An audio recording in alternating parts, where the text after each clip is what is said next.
This is The Strategist, episode 1888. My name is Zain Velji, and with me, she's back, Annalise Klingbeil. How are you? I'm good, Zain. I'm so good. How are you? Good. I am excited to talk about municipal politics. In our city, in our home city. Yesterday, I talked to Chris Henderson, who gave me all the insight around Edmonton. I mentioned that, of course, we are a national podcast, but we've got a lot of listeners in Alberta, and we've got a lot of people in the two major cities of this province. You're all caught up on Edmonton now? I fucking think so. What'd you learn? Actually, who's going to win in Edmonton, Zain? So I think Henderson's saying this. He's hedging bets. He thinks it's close right now, but there could be a breakout for one of the candidates, and he says smart money is on NAC.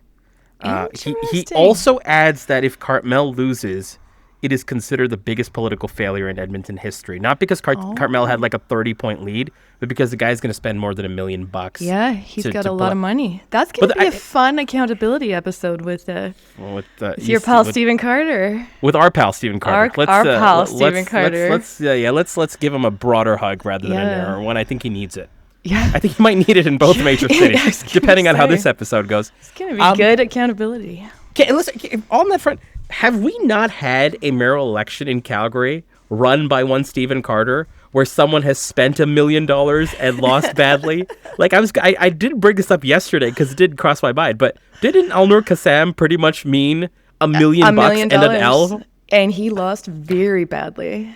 Yes, that's like Calgary lore. Yeah, no, $1 million. I think he paid Carter a lot of that. And he lost very poorly. Yeah. Could Carter repeat? Could Carter do the ultimate repeat? The Edmonton version? $2 million losses.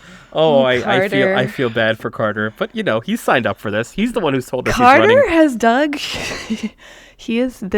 Carter's brought this onto himself, right? He's running a lot of people in a lot of places, and we'll see where the dust settles on Monday.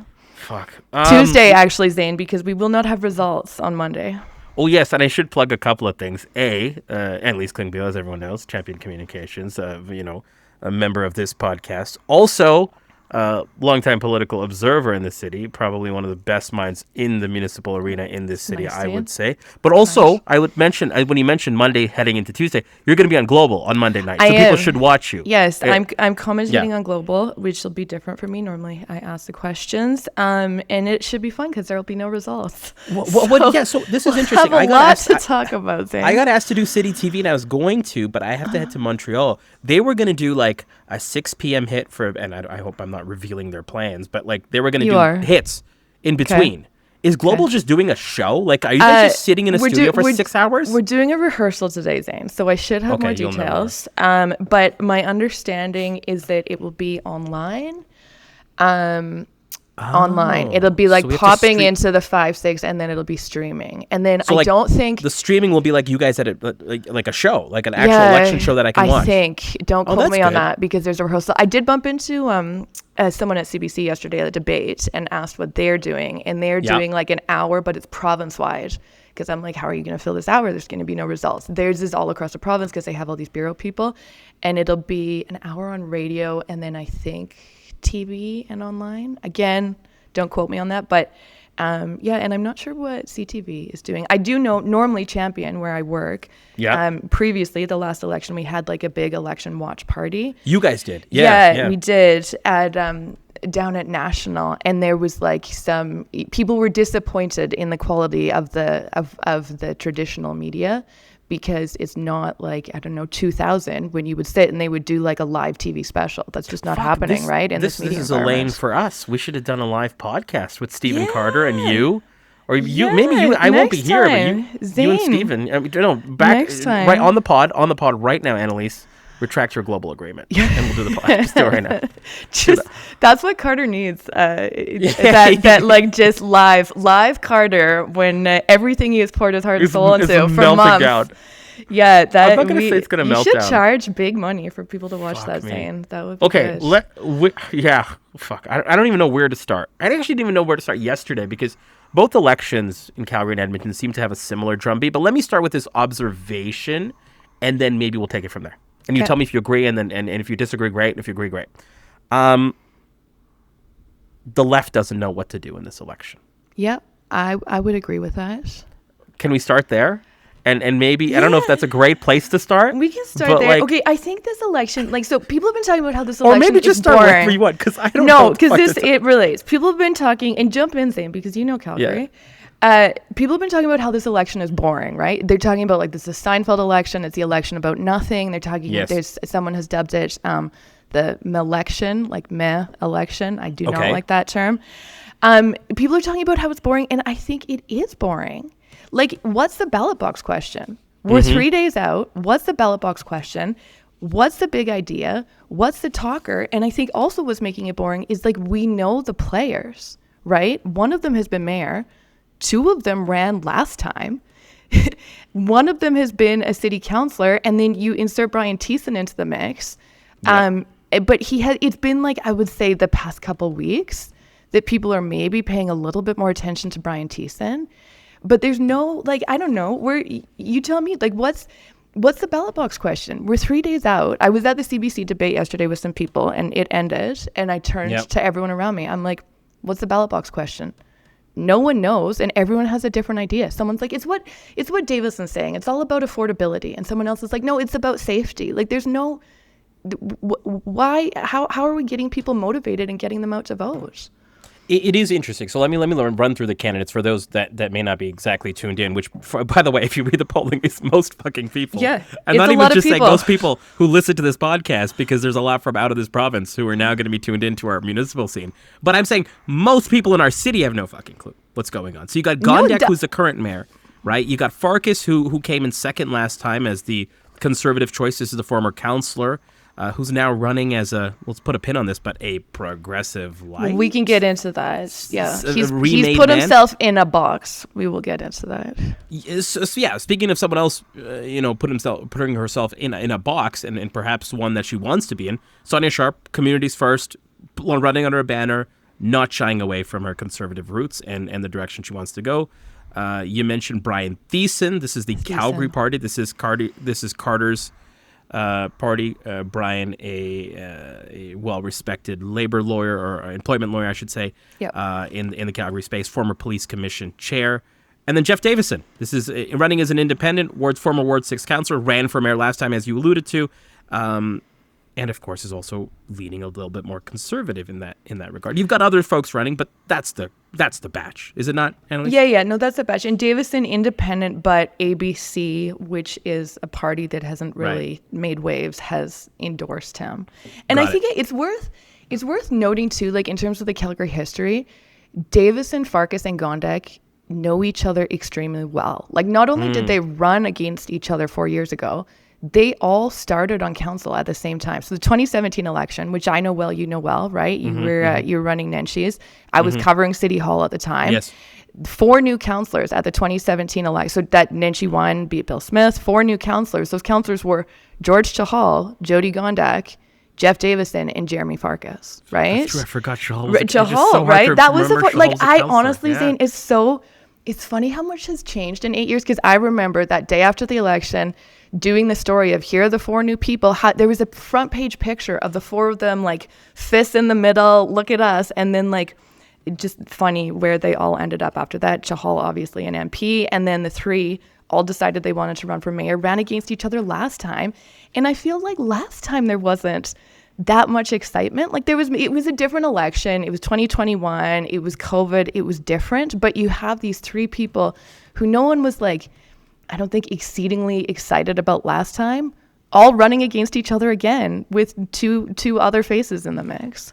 Okay, so I regret starting with the left doesn't know what to do, but I do want to come back to that question, because I think you've actually hit on the more interesting one for me, which is why and how is this different from last time? Because, you've got Thiessen in the mix, and you now got Sharp in the mix. Okay. So, 3 folks who did it before, 1 who's reinvented or reimagined themselves, 1 who's running as an incumbent with baggage. But what's really different here from 2021 when you've seen some of the same faces and the same names? I think people are different, right? And maybe I'm biased here because I've had 2 kids in the past 4 years, but it just seems like 4 years ago was a simpler time, was it not? In terms of the media environment, in terms of the social media environment, in terms of politics in the States, I don't know. It just seems it seems simpler. People are on this big, like, in terms of no one's interested. They're like, there's just so much going on. And there is, right? And maybe I'm like rose-colored glasses looking at 2021. I think 2021 was like a lot of that campaign, everything was online, right? They weren't doing debates in person. When we did our election watch party, which would have been October, whatever, middle of October 2021, it was one of the first times that it was like, oh, we have a lot of people in a room together watching something. And then 2 months later, it was that new variant of COVID, go back home. And everyone else was like back in their houses again, right? So I just think it was a different time in 2021, and people have, like, I don't know, changed a lot. Their capacity is different, but it's kind of like a repeat. And then I would say in 2021 there was more like, what's the big idea? No, none of the candidates have come out with, like, there's no big idea. There's no talker. I would say maybe, and it came up yesterday in the debate, Sonia Sharp's 500 police officers and the police endorsement is like, that's a talker, but it can't happen. Like, you can't bring 500 new police officers in 4 years without it having a massive, impact on city budget. So I don't. Was her thought there, let's like really frame it around public safety? And it's I don't think the ballot box question is, do you feel less safe than you did 4 years ago? And you can also look at crime stats that counter that. So I don't know. I think, and you can talk about 2017. I feel like my recollection of that, and it was a while ago, was like taxes was a big thing. Arena was a big thing. It was also a big deal. Voter turnout was huge, and you can probably talk about this more. But that was she like hit the 200,000 vote mark. Which, by the way, if we just look at some of the raw math here, the winner on Monday night / Tuesday morning, might be someone who squeaks by with 90. Yeah, I was going to say nowhere near that 200. And the like bill 90 to 120 might be just to understand, in a city of 1.4-ish million. I don't more. remember. Aren't we more than 1.4 now? Maybe, yeah. 1.4-ish million, probably just under a sub-million electors. 120,000 is what it's going to take to become mayor of the city. So when Which you is think nuts. of like that's the mandate that gives or doesn't give, to be clear, right? Like, this is the weakness of the mandates that mayors will be receiving here. It's not a significant one.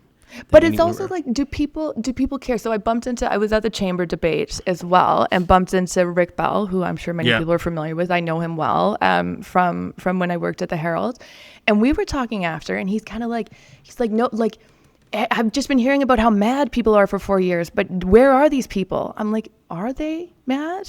Mm-hmm. Like, or do they just not care? And I think the big thing I'll be looking for on election night is the voter turnout, right? Like, do the undecideds come out, or do they just not vote? And in my circles I have friends who are like teachers, lawyers, doctors, nurses, but also like engaged people, former journalists I stay in touch with, like very engaged people. And they're like, I feel like I have to force myself to like do some research and watch a debate because I don't know what's happening. And that's the engaged. So if that's where you're engaged are in this election, like, what about everyone else?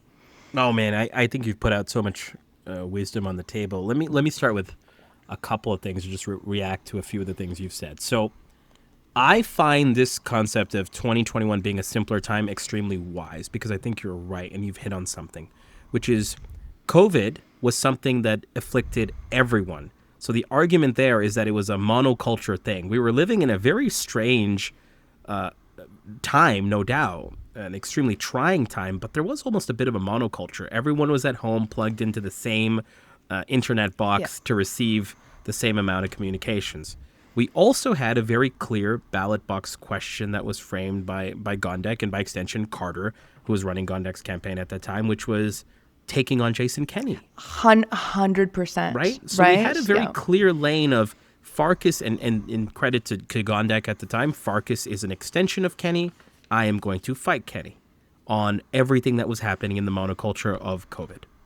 That was a simpler time because it was easy to digest. It was easy to understand. We were all living the same truth, the same reality. You could even, our memories are so short, but 2021 was just the start of vaccinations coming out, of vaccines being available. We hadn't really hit the peak of the anti-vax movement. We hadn't hit the convoy movement yet. We hadn't hit all these fracturing things. I'm not saying there was like harmony in the air, but I do think you make a very good point that we were it was a simpler time. There was no Trump. It was a Biden administration. There was no global, worldly down south distraction. 2021 in that same relative time horizon. Trudeau had just gotten reelected. The emergence of Pierre Poilievre was not a thing as an alternative. Like, so we were living in a very different, and we were also on the, what I'd say, at least in like the very narrow confines of history, was on the high point of the broader sort of equality, justice, equity, diversity movement. Yeah. Which I don't think is the reason Gondek is in office, but I think it's certainly kind of contributed to that more compassionate, look what we can do sort of spirit of culture. I think we were just there. This is a very different time. Extremely fractured, extremely distracting, the down south element of it. And it's what's fascinating to me is that I think more people today on raw numbers are engaged in politics as a cultural observational sport. Fewer people are engaged in politics as a raw, let me put my vote somewhere sport. And I think they're engaged in culture because politics is culture based on what's happening down south, what's happening down south with us on a national level, with what Smith is doing on a daily basis. So I think there's a lot of wisdom there on 2021 being a simpler time, even though this is a rerun of some of the same candidates with a few more characters this time around. The ballot box question here is fascinating to me because I think it's starting to emerge this week or this weekend. What do you think it is? I'm so curious. And also, like, there's 3 days. Why is it emerging? With 3 days. I think Tell me what you think it is. I've got some ideas. This is not insightful other than to say, it kind of goes to my first question, which is other than to say, okay, Sharp looks more viable than ever before. Who can stop bad things from happening? I don't think the question is who is the best mayor. Yeah, if that were the question, who can and whatever bad things are to you, if it's a Gondek rerun. By the way, one of the questions available on the table, which I'm surprised is not the question we're fighting here, is a referendum on Jyoti Gondek. But here she is, Jyoti Gondek, who's running as like, oh yeah, by the way, I was mayor, and I still continue to be mayor, as almost a brand new thing, and she's first or second in the polls. Like, if Jyoti Gondek wins Monday night, people won't celebrate that as a Jyoti Gondek win as much as they'll be like, yeah, low voter turnout, all those things. But holy shit, did she escape, strategically or otherwise, from a referendum? The woman literally had a fucking recall against her. And she could be mayor again, which goes back to your other wise point around, are people actually mad or are they disengaged? And will the engaged people finally learn the lesson? Like the engaged people on the center right, let's just say the center all the way to the left kind of say, maybe we got to coalesce around Gondek. I'm not saying that's what everyone's doing. I don't want to count out Thiessen. I don't want to count on anybody at this case because 50% undecided, in that sense. The smart money is that most of those people stay home, but there could be some true undecideds in that mix, as you mentioned, with even the hyper-engaged. But I think the question that is framing up is a negative partisan question, which is who can stop evil from happening, or who could stop bad stuff from happening? Not that evil might be too deep of a word, or too charged of a word.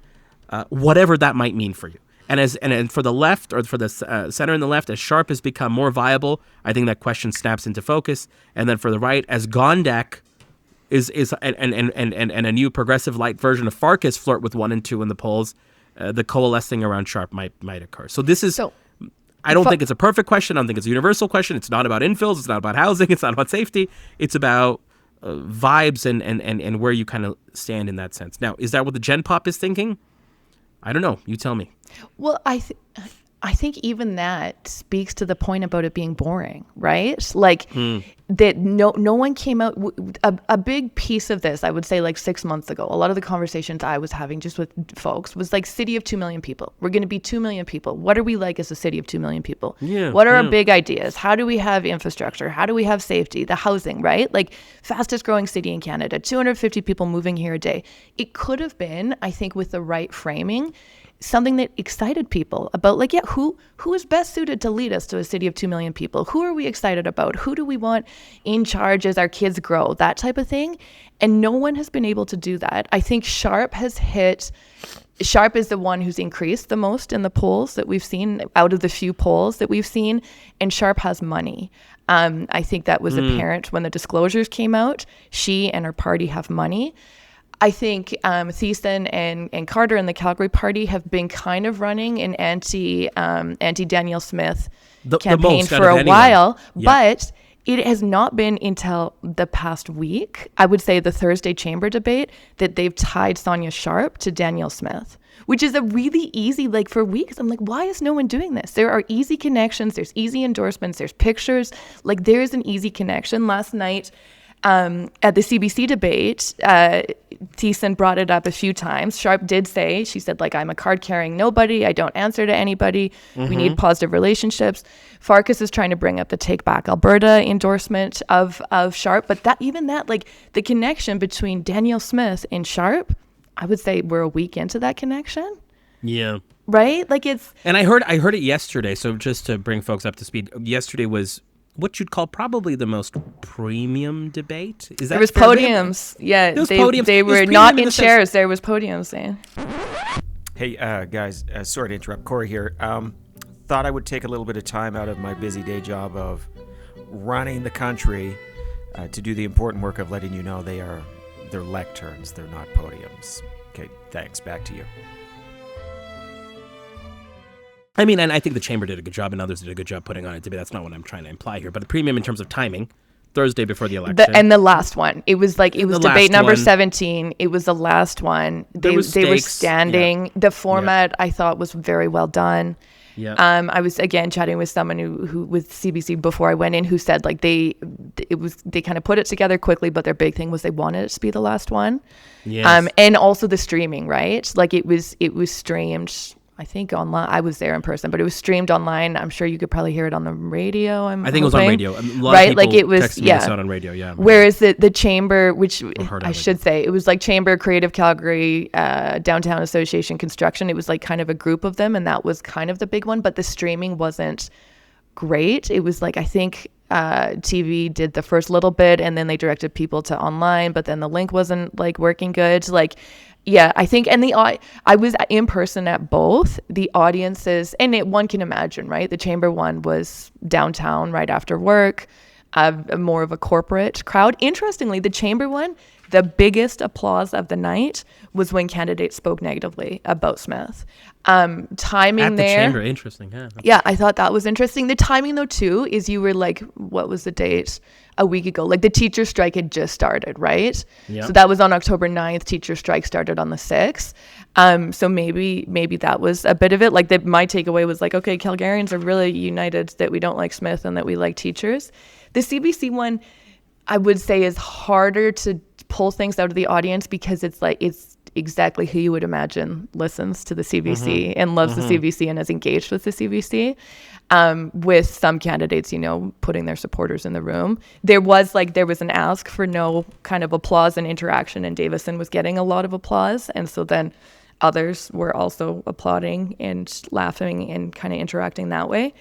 Yeah, I don't know where I was going with that, but I would say the CBC one was kind of the big final bookend debate, which if it's a 3-horse race and 35% of people are undecided, and this is like the last debate, someone needed to blow people out of the water. And I don't think that happened. And the other thing, and I'd be curious your take on this, Zane, I've been very surprised that this is not happening this election.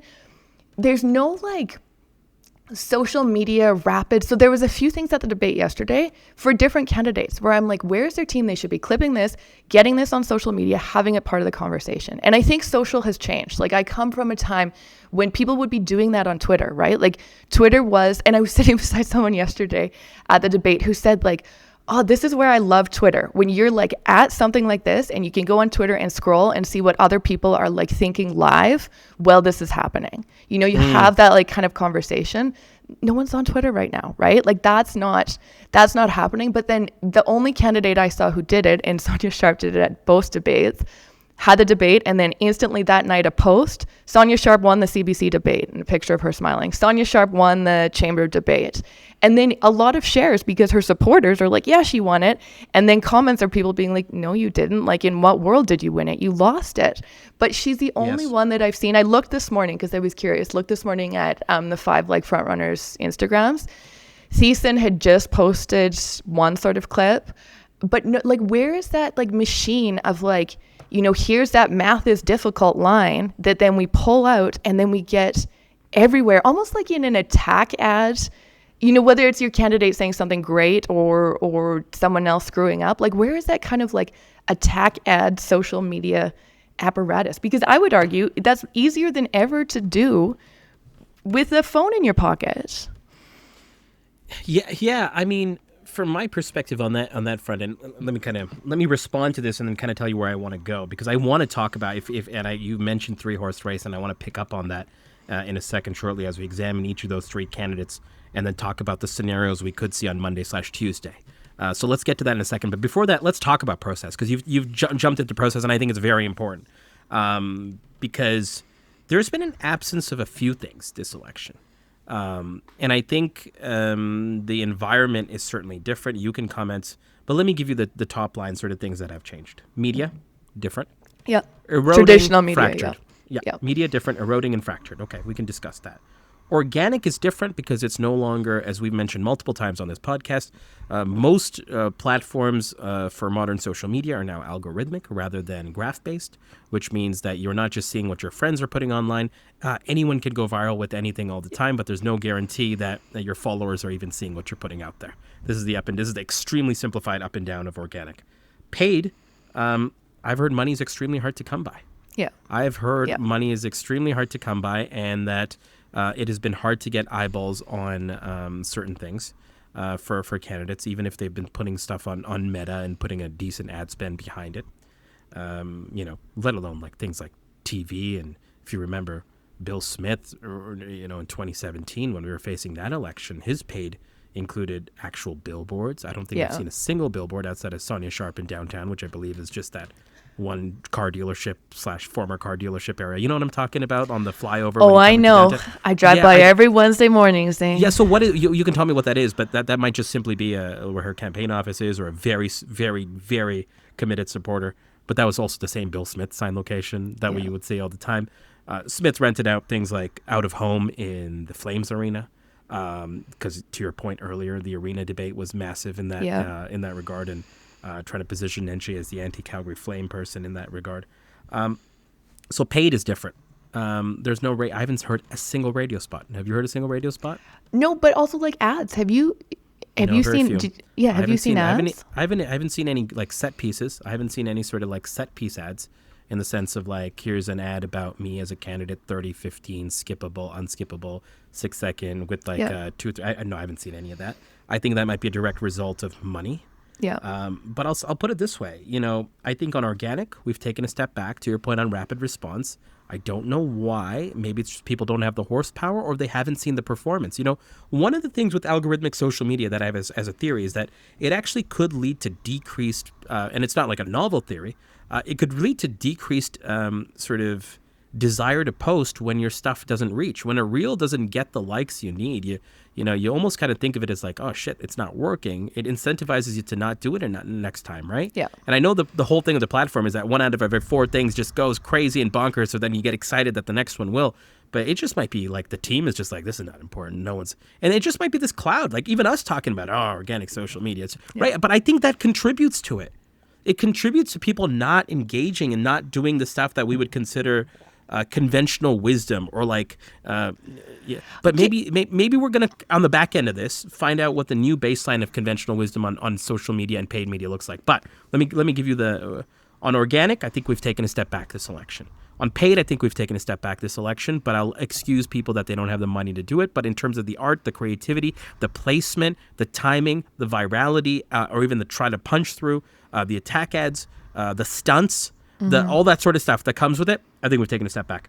Where I think we might have taken a step forward is if you were on the email list of these folks, on the owned side of things, the email lists, I think campaigns are doing quite a good job talking to their supporters. Now, I have no sense. This is what Henderson yesterday said about the Edmonton campaign. I'll say about the Calgary campaign. I have no sense how big these dashboards are.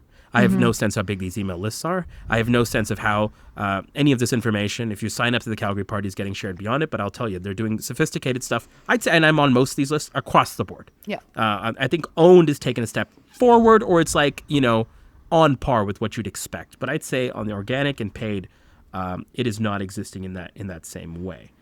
The other thing I'm fascinated about is polling.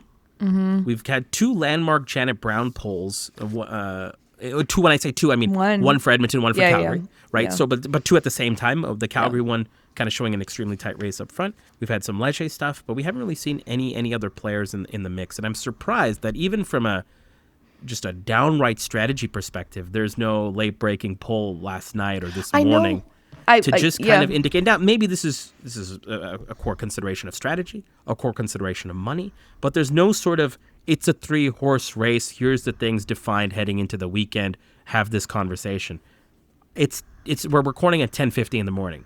Have you seen anything this morning? Because this morning would be the time to release it. I have not seen anything. And I poked around yesterday and the day before, and to the best of my knowledge, there was not. Tom Braid had like a line in his column yesterday that was like, according to a secret poll that I'm not going to tell anyone about, it's a total 3-way tie. All 3 of the front runners are at the exact same number. But like, what does that mean? Like, show me the poll. So no, other than that one line in Don Braid's column that was posted last night, I have not heard or seen of any polling that will be public. Leading into the weekend when people are supposed to be making up their minds in what is being framed, and I think fairly from I think Janet was like, everyone was waiting for Janet Brown's poll, right? There had been kind of some other dribs and drabs, including like a Main Street one. Is Main Street back in the mix? Not Main Street. Sorry. No, I have Main Street on my mind because of 2017. Not Main Street. Mark Henry. I haven't purged Main Street. Think HQ. Oh, Think HQ. The Think HQ one but Mark Henry's like involved with Sonia Sharp's campaign, right? So I didn't know that. Oh, okay. Yeah, so Think HQ, like literally you can look it up. The address to donate to Communities First is the same address of Think HQ headquarters. Oh, goodness. So Think HQ came out with a poll via Sonia Sharp that put Sonia Sharp in first. So there was that. And again, that's like, you're like an insider to know like, who is Mark Henry? Do you want Sonia Sharp is he first involved? If you want her to win? Like, I'm just like now thinking of pure strategy. Like would that not like further the progressive or the center to the far left coalescence? So I think what has been really interesting to me about Sharp's campaign is like, she is the one who's hit momentum at the right time. But to your point, it's almost like people are coming out and 2 days before being like, the ballot box question is who can beat Sonia Sharp, who can take her on, and that's like what causes people to coalesce. She's run a visible campaign. Her signs are everywhere. As you've said, money has not seemed to be a problem for her per se. So she does look like a front runner status. I do want to revisit before I jump into this. Can I take us a step back to something you said, and I don't want to miss out in the conversation, which is the big question. Why do you think the big question was not framed? Whether that is the version of the 2 million city question or the next chapter question, or someone trying to really like, yes, I've got policies on X, Y, and Z, but I'm framing this as the election of big thing. Is that just a factor of someone not doing it? Is that a factor of someone trying to do it and not punching through and not being able to communicate it? Like, and what do you think was kind of missing in this race in that regard with that big thing that would make it, I'm not saying that alone would make it less boring, but it would make it a little bit more exciting. And I want to make sure I capture your thoughts on this. A, noting the absence, which I agree with, but B, maybe give me a bit of why from your perspective around why do you think it was missing? I think, again, to the point about it being boring, is like people are playing it safe, right? Like Farkas, and maybe now's the time to get into the change. Yep. Like Farkas has painted himself in a box that he can't get out of. In order for Farkas to win, he needs progressive vote. Give me the backstory on Farkas too. So the backstory on Farkas, like a very quick one, Farkas was first elected in 2017. He was like 31, one of the youngest councillors ever at the time, if not the youngest.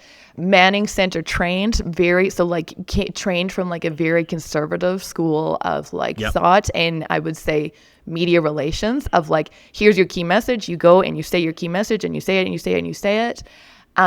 So he served his 4 years. Then he ran, he lost. He was runner-up to Gondek last time. Then he went on a big hike. And I'm not making fun of it. He is someone who loves the outdoors. What he did, he went on a very hard, long hike, got like a shit ton of media out of it. So instantly when he's on this hike, people are like, well, Farkas is going to run again, right? Like why, if you're just like going to reflect. People saw the politics through it. Right? You're going to reflect. But he was in media, I would argue, that first year of Gondek in mayor, and someone can look up the stats, like Farkas was in media almost as much as Gondek, and she was like mayor, but he was like, he did this thing for charity, and he would like check in while he was on the trail from his satellite phone and this and that. Right. I obviously know Farkas from covering him in 2017, and then him and I went for like a walk, this is a couple years ago now, because I was like so frustrated by the media coverage, because media was just like, this is a new Farkas. And I was like, has he changed? Do people change? So we went on a walk for my newsletter that was just like, did he change? Has Farkas changed? Anyways, from there, What was your sorry, I apologize, I don't remember the piece, but what was your conclusion to that? That's a good question. I don't even know if I remember what the conclusion was. It's almost like that's actually exactly the point, right? Like the fact that people are asking the question is almost like important because the question's framed around him. Well, and it's like I was so fascinated by it from like a psychology point of view. Like, do people change? Is it all an act? And that quickly. Right, like I think the question is compounded with, do people change in a very and this is no slight against Farkas because I have respect for the guy and his skills, but do people change in a convenient election cycle like timeline? In a way where you're in media all the time. Like I know people including then being a panel mate of right, Nenshi and so on then, the CBC. So that is in subsequent years they're on it. Totally right. So then kind of the redemption tour. Nenshi and him do this spot on CBC, which is a lot of people listen to the eye opener. But yeah, he kind of was more like painted in the years after that of like, you know, friend of Nenshi, and he's changed and that sort of thing. And I think fundamentally that's like, and he has Darcy LeBray, who was Nenshi's comms guy, who was Nenshi's comms guy for years, is like super senior on Farkas's campaign, which is a piece that like media, like everyone knows that. Yeah, they know that. They talk about everyone it. knows Darcy. But like Darcy's like a well-known 10, right? 15-year vet of the Calgary media lands. He literally does media relations. He's like, and I don't think he's hiding behind this, to be clear. No, not at all. Not at all. Darcy's but like, been quite proud of his work there, and he very well might end up in City Hall again, like, which is really interesting. But like in the media environment, I remember when Farkas launched, I'm like, why did no one even have a sentence that was like, you know, his comms guy or whatever Darcy was at the time on the campaign was Nenshi's, right? Right. Like whether they revealed it, but it wasn't hidden. That is not hidden. I'm not like telling state secrets. You're not exposing it. Yeah. Right. But the fact that you go from like someone who was in Nenshi's inner circle for years, who is now in Farkas's inner circle, is fascinating. And I think the Farkas campaign needs, right? They need the progressive, to your point about the left. Like I think the left will really, short of like Davison dropping out this weekend and endorsing Sharp, I think that the left, like whoever wins needs the left, right? And so then you get back to this fundamental question that I asked a couple of years ago of like, has he changed? Do people change? And I think that's something that people are like grappling with. And in the debates that I've seen, it's come up. His opponents call him like flip-flop Farkas, this and that. But like also, you know, can people change? He was young before. Can they learn from their mistakes?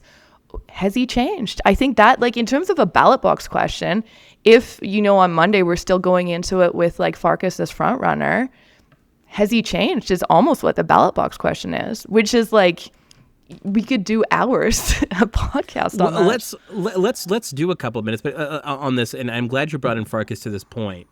Why did Thiessen? Let's use Thiessen. Let's not pick on Carter, but let's pick on Thiessen for a second, because this guy could have been the answer for best mayor of Calgary. Yep. If you want the best person with the qualifications, outsider, if you're tired of this fucking bullshit of all these has-beens and wanting to be's continue to be mayor, I'm the guy with the right credentials. Big question in the sense of asking the big question or pushing. Did he try and just couldn't punch through? Do you feel like he didn't try to ask? Like, what do you kind of think the story of Thiessen here is? Because he might actually be our gateway to talking about what I think is a big story in this campaign, which the parties. Because unlike Edmonton, where it's got the Cartmel belonging to a party and everyone else being an independent, we've got now two parties here: Calgary Party. At least in terms of with mayoral candidates, I should say. And I know you mentioned earlier that Davison is endorsed by a party. And Sonia Sharp belonging to a very buttoned down, sort of more conservative approach. So Talk to me about the Thiessen story here in the frame of parties, yes, but also in the frame of the big question. Yeah, I think if we had like 2 or 3 more weeks in the campaign, I think it would be different for Thiessen. But he started months ago. He started so early, but he was like, he started as like such like, okay, he was chair of the police commission. He was like citizen of the year in 2020, I think, which again, COVID, based on his work on the commission. I know him well from when I was a City Hall reporter and he was chair of the police commission. Right. But like, does the average person even know what the police commission is? No idea. They probably confuse it with the police association that's right? Sharp in many ways. And so like, I think that name recognition piece was a really, really, really big uphill battle. I do think people at the debates, and again, but it's insiders watching the debates. So like usually the debates afterwards, I chat with a lot of people, hear what they're thinking, what they're saying. The chamber one, people were like, Thiessen like won that 100%. He also, that was the first time he went really hot on tying Sharp to Smith. And again, the teacher strike timing. Last night, I feel like people felt like Davison was entertaining, right? Like people thought that Davison, in terms of like a winner, I think Thiessen, the conversations in my circles are like, we really like him. He would be great, but does he have a chance? Which gets back to ballot box question. If ballot box question is who is best suited to take on Sonia Sharp, I think he needed a couple more, maybe longer than that. And I don't want to count him out. Anything could happen. It's a 3-horse race. Undecideds are really, really high. But I think if Thiessen can't pull it off, I think the timing, the name recognition, and also, again, there's what's the talker? Like even maybe it's like something that's like not going to be popular, but could he have come out with something that's like, that just creates conversation, that draws attention? I think a big thing of where they got a bunch of traditional media and they got a lot of eyeballs was the sign stuff. Mm-hmm. And I remember grilling Carter on that in the summer because I was just entertained because I saw the first sign and knew that Stephen Carter was behind that. Carter was going after. Yeah. But yeah, I just don't. I also wonder, and I don't want to get too much into the parties. I think we'll obviously know more on Tuesday. But like, do Calgarians like the parties? And I think the thesis that Thiessen came out with at the beginning was like, this is the system that Danielle Smith has put in place. I'm a lawyer. I follow rules. Thus, I am following the rules, and this is our party. But I just don't know if that like worked when you had Farkas, Davison, and Gondek, who are not part of parties, and when you had a lot of ward level, and ward is a whole nother thing, a lot of ward level candidates who's like their campaign lit and their big key message is independent, right? And I think the initial polling showed Albertans didn't want parties. I think it's changed slightly, but then we're also in a time frame where like with the teacher strike, Danielle Smith is not like doing super well in Calgary right now. And so if the tie is like parties equal Danielle Smith, how do you get away from that? It's a tough pretzel when you're also the anti-Danielle Smith candidate, or at least the one punching through on that, being like, she set this up, so I'm following her rules. It's like, why aren't you challenging her rules? Why aren't you like, are all these other people are doing so? I think for Thiessen, the fact is, I think the best mayor question would have been very helpful to them. But as soon as people turn into pundits, and what I mean by that is they turn into people like you and I who talk about things like viability. As soon as voters turn into pundits, that's trouble when you're not one of the people that's showing viability through metrics like polling or momentum or other sort of congealed sort of metrics like that.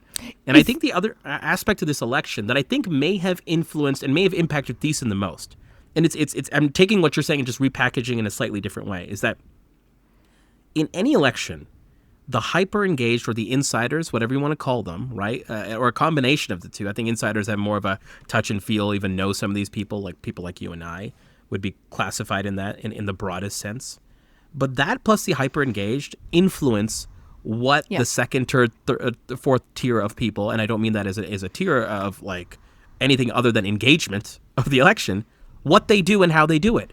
But if those two groups, the insiders and the hyper-engaged, are still either mealy-mouthed or confused or in their text groups being like, fuck, what are we doing, folks? Like, what are we doing? Then there's no broadcast signal for them. I don't even mean like putting up an endorsement. Today, I, as an insider, am voting for. Like, I don't even mean that. I mean, casually in conversation. How many times have you gotten asked around what you're doing, and I don't have a clear answer in the sense, or I not clear. Yeah. I have a clear answer. I don't have a confident answer that'll lead to an outcome that is that answers the question that in the sense. And if this is, and I use you and I as proxies because I don't mean exactly you and I, but people like you and I, if we're still struggling, to your earlier point, then what hope does that have to send any formal, informal, network-based signal to those around us around what to do, how it's shaping up, what's going on? And I think one core ingredient missing in both cities in this election is that, and less so in Edmonton, because I think folks are starting to understand the task. It's a 2-horse race, and that for the most part, and that we got to stop Cartmel if you're anywhere between, let's just say on the left, and some folks on the center. That task is less clear here. Yep. That path is less clear here. I think Farkas, to your earlier description of who he's become and who he wants to be, makes that task a bit harder in terms of what folks are doing. I think Gondek, with her history and perhaps a little bit of disappointment for some people, makes that task harder. And then Thiessen, with all his promise, right, with all his promise and all his ability, and maybe progressives not necessarily taking to the parties as much as they'd hoped and all those sort of things, also makes that task harder. But the fact is that a lot of folks who should know what they're doing don't know what they're doing, and we're on fucking Friday at least. Well, and then right, and then that's the thing. It's like, do they come out to vote? I think if in the Janet Brown poll, Thiessen was at like 12%. I think he was at 8%. I have it written down somewhere. But like if he was at if he was a little bit higher, yes, I think it would make that argument of like third to first, fourth to first, yeah. And then which is a movie that this place has seen before. To like your many point, times. Like to your point about like the influencer, this is where I also think like back in the day, someone could have gone on Twitter and seen like, oh, this person who I respect or this person who I think they know what they're talking about is like talking positively about Thiessen. That's gone now. I would say Reddit, weirdly, yes, is I was like say Reddit too. In the same way that like 4 years ago people would like send me links to people's tweets. I've been like every day 3 or 4 like links someone will send me to Reddit, and I'm like, okay, but who's writing this, right? Like they like everything's anonymous. Is this just like a ton of Calgary Party people, or is it like, I don't know. Yeah, who's behind it? It's not that like face and that name that you would see on Twitter. It is interesting. That's a good point around the anonymity, or like the perceived anonymity that Reddit can instill. Well, the most, here's my summary of Reddit conversations, because Reddit probably leans a bit more progressive in that sense. So bubbles that you and I are probably more actively part of. Thiessen comes up more disproportionately than he does in the polling. Yeah. And that if I'm the Calgary Party folks, and if I'm Carter and Brian, I'm like, look, but Thiessen comes up, and then every couple of comments later, and once again, your point around anonymity really speaks here. But I can't support parties. It's like and that also, right? Like, oh fuck, I can't support parties. And then it's just kind of like start back at zero, and it's like, oh, Gondek, I guess, like, or and that's like and it's like Thiessen, I can't support parties. It just, and so there is a there around the baggage Thiessen might be carrying, and Carter in our debrief, regardless of result, can parade around and tell us we were wrong, or frankly will parade around and tell us we were right. He'll parade around regardless, but there is the Thiessen party thing is, and my perceived thing is, it's a bit of a weight he's carrying right now. It might have been an asset. Carter may argue on the back end that it wouldn't have gotten him anywhere near where even the 8, 10, 12% he ends up with if there wasn't a party infrastructure. He could make that argument. I don't know if I'd buy it, but it seems like Thiessen and the party seem to be a bit of an anchor right now. Yeah, I'm fascinated by it, and I think again time will tell in 3-4 days, but like did the party help or hurt, and would it have looked different? And honestly, the actual infrastructure, and maybe I've been brainwashed by talking to Carter about this, but like the party infrastructure is like, you have your person, and then you have your 14 people or 13 for the Calgary Party, who then are like, they're door knocking, and they're having those conversations, and they're sharing his face, and they're sharing his name. Like, you have all these proxies out there who are like, that makes sense. But you're like, if what you're starting at is that people don't like parties because parties equal Smith, and people don't like Smith. Yeah. Right.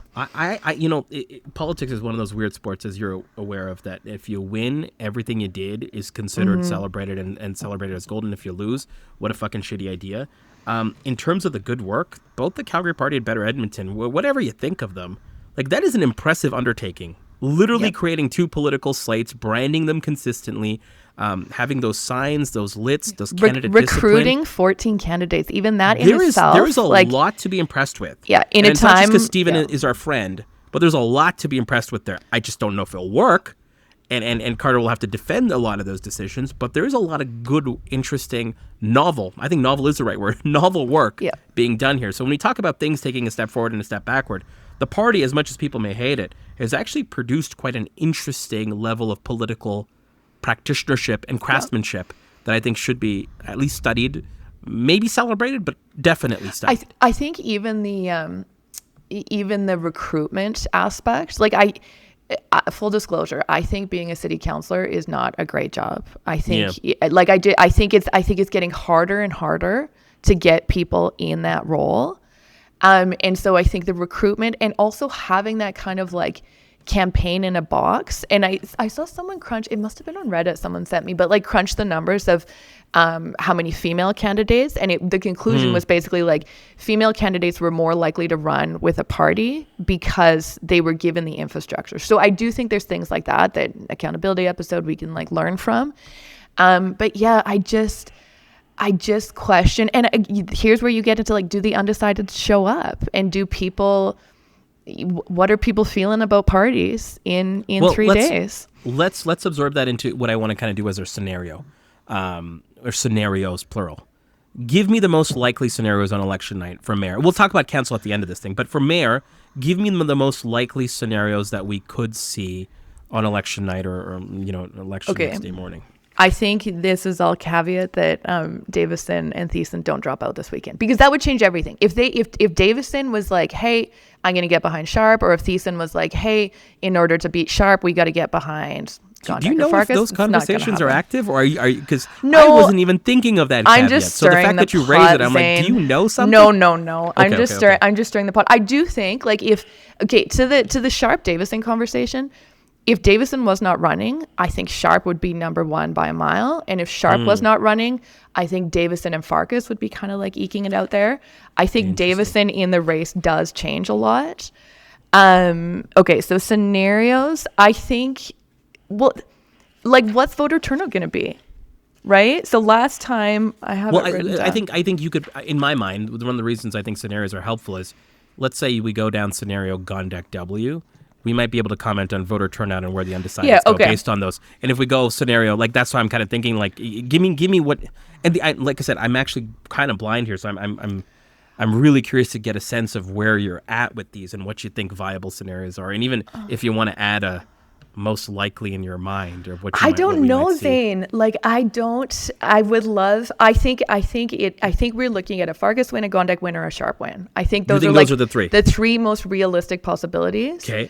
I think short of a new poll coming out today that shows like a huge Thiessen surge, I think those are the three realistic possibilities. I think in order for Farkas to win, progressives need to determine that he is best to take on Sharp. And in order for Gondek to win, progressives, who a lot of them were her voters last time, need to determine that she is best to take on Sharp, and determine that like, hey, you know what? Maybe we haven't loved absolutely everything, but like we're going to give her another opportunity. I was chatting with someone the other day, and the language they use, they're like, I'm voting Gondek. They're like, you know what? I haven't loved everything she's done, but I don't think she deserves being fired. So I think in order for Gondek to win, you need like, which it shouldn't be as hard because those are the people that voted for her last time. Right. And that's what's like so weird about this election is I think in order for Farkas to win, you need people who voted for Gondek last time, not Farkas. Right. Both their names were on the ballot last time. So you need people who voted for Gondek to be like, we have had such an issue that now we're voting for someone different. And it's going to be the person that she beat last time. Like it's a weird election. Very weird.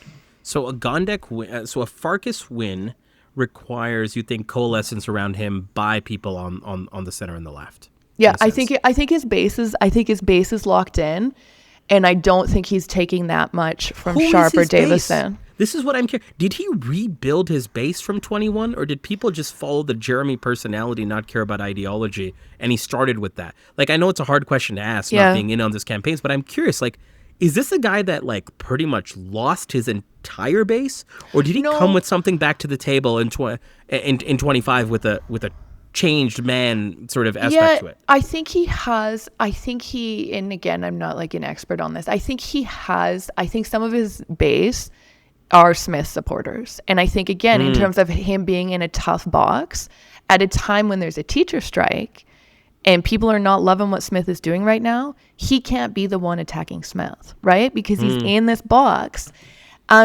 So I think his base has, I mean, I would love to see like data on this. I think his base has changed. I think some of his base is also like, he's pulled some of that CBC crowd, right? Who are like, you know what? People can change. And I liked what he said on CBC when he was on the panel with Nenshi.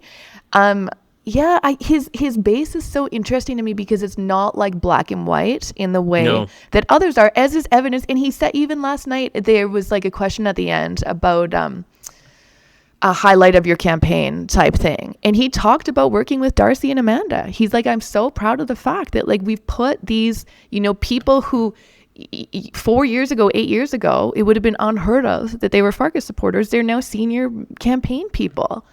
But the question is like, does he have enough people that move over and believe that he is a changed man? So it's a wild thing if Farkas wins based on a potentially a net new or largely net new coalition. Talk to me about I'll just add one more thing about the Farkas thing. Yesterday at the debate, he kept kind of like holding up his campaign policies. And I do, if you actually like, if you were to read campaign policies and not see whose name is on the policies, like also like taking the header out. Yeah, I think a lot of progressives would be on Team Farkas. Really? I think so, based on policies. Maybe I'm wrong. Tell me I'm wrong. But like, I think if you were to just read it, I think people, what he is saying, a lot of what he's saying, people like agree with. But then you have progressives who are like, no, I don't believe that he's changed. The trust delta is there. What does a Gondek win mean? Like, what's that? That scenario is also viable. It seems as possible as any of the other two. What would if Gondek wins? I'm sorry, if Gondek wins, what would have needed to happen? I guess is a way to ask it. What would have happened, or what would have needed to happen in your mind? I think either on turnout, on undecideds, on the support of the other two leading contenders, on supporter of someone like Thiessen. Like, give me your sense of if a Gondek win happens, what other conditional things have also happened in that. I think Thiessen supporters go to her, and I think the progressives who are undecided, who are like flirting with Farkas, go to her. I think is what, and I think the anti-Danielle Smith, anti-Sonia Sharp. Like, it's like she needs to just lock in the people who, again, some of them were people who voted. A lot of them were people who voted for her last time. It is interesting to me that, like, if Farkas is now considered one of the left, or can have elements of left to him in terms of his base, that Gondek and Farkas didn't go after each other much earlier in order to, like, totally make the case that, you know, this is your person to be the standard bearer. If it comes down to us versus a conservative. In this case, this is a scenario that, in the simplest of terms, if you believe what Farkas stands for, it's two left-wing candidates versus a right one at the top. And the vote split goes the other way here. It doesn't have, this is not this classic Alberta two right-wing candidates, although the second one exists in Davison, his viability seems less. This could be a very fascinating two center to left-wing, center-left candidates. And we can talk about Gondek's history. There'll be many people who argue with us around neither of these candidates being progressive because of where Gondek came in years ago as a counselor, as a developer candidate, and has maybe made a political sort of shift. Okay, sure. I want to acknowledge it. For this case, I want to make it extremely simplistic.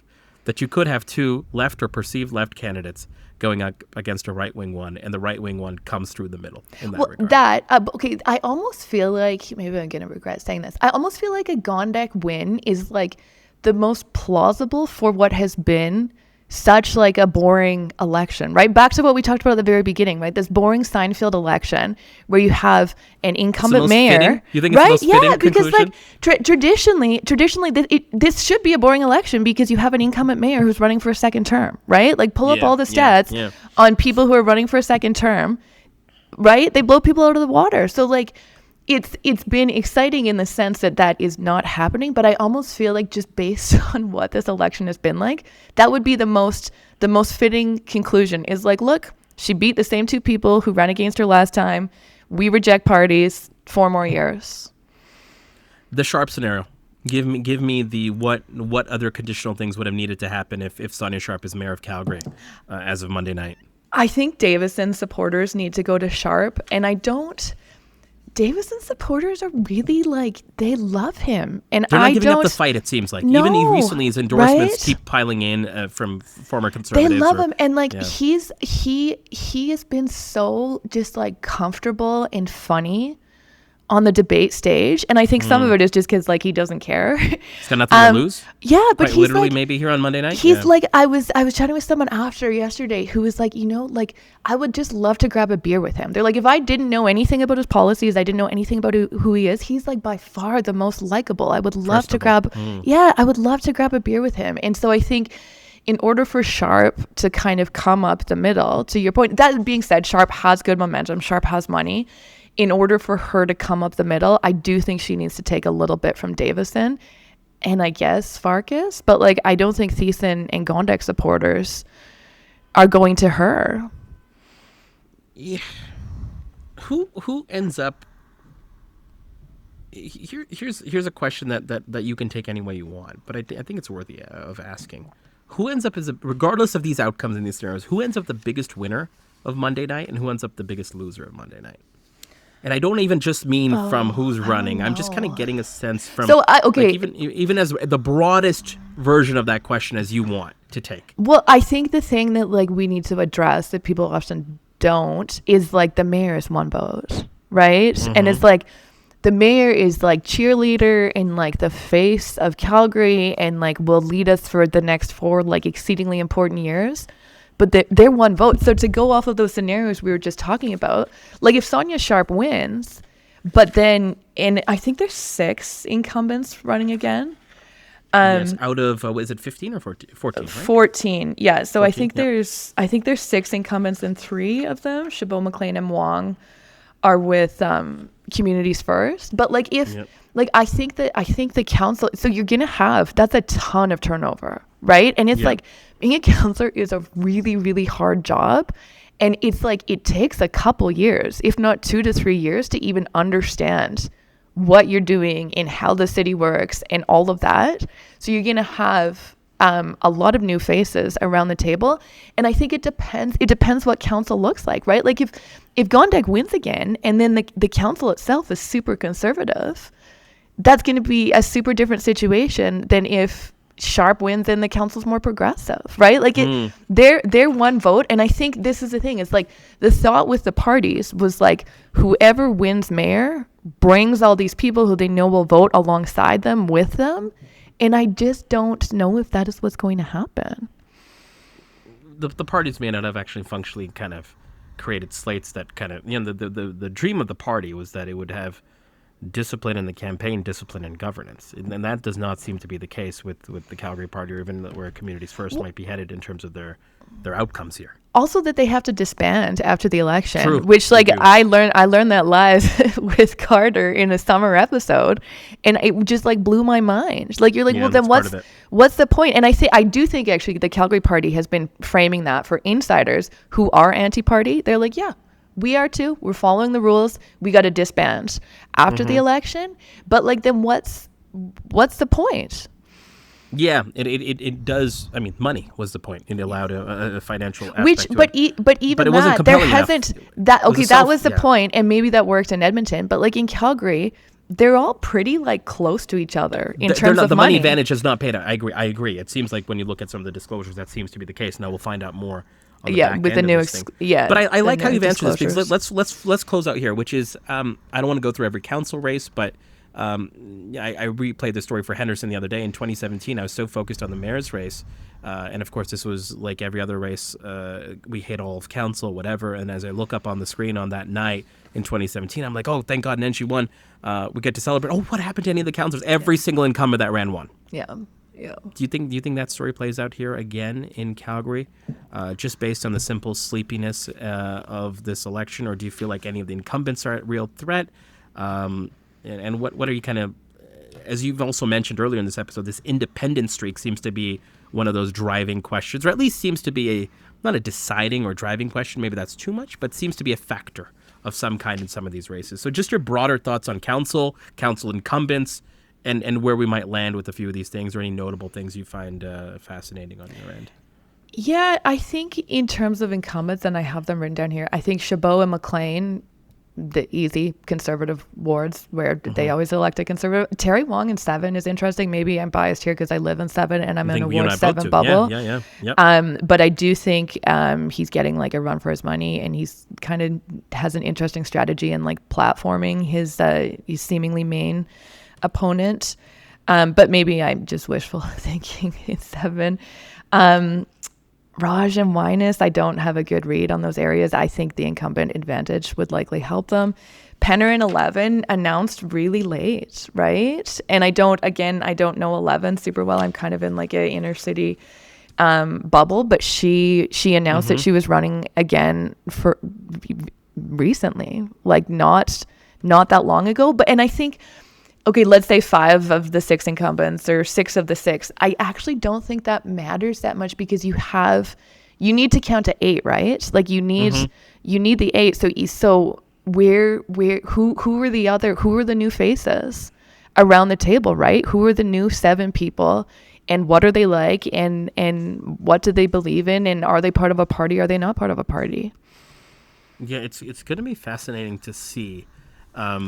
Who has the best governance or easiest governance pathway, who has the worst governance pathway, what some of these new faces look like, what those previews of the future look like. Is there a case where the Calgary party produces 1 or 2 folks without a mayor's chair? Is there any... I mean, here's the thing. The future of the parties, I mean, we can spend hours discussing, but let's be clear. They have to disband, and if they want to start up again, that's going to be a new thing. But the question is, they may not even be part of the next election. So this could be like literally a one and done where that Calgary party name, brand, website, logo, the flag that they've wrapped themselves around is so temporary that it may never see the light of day again. And same for the Edmonton sort of versions of these parties. Same for Communities First. Yeah. This is not a thing that we're going to associate.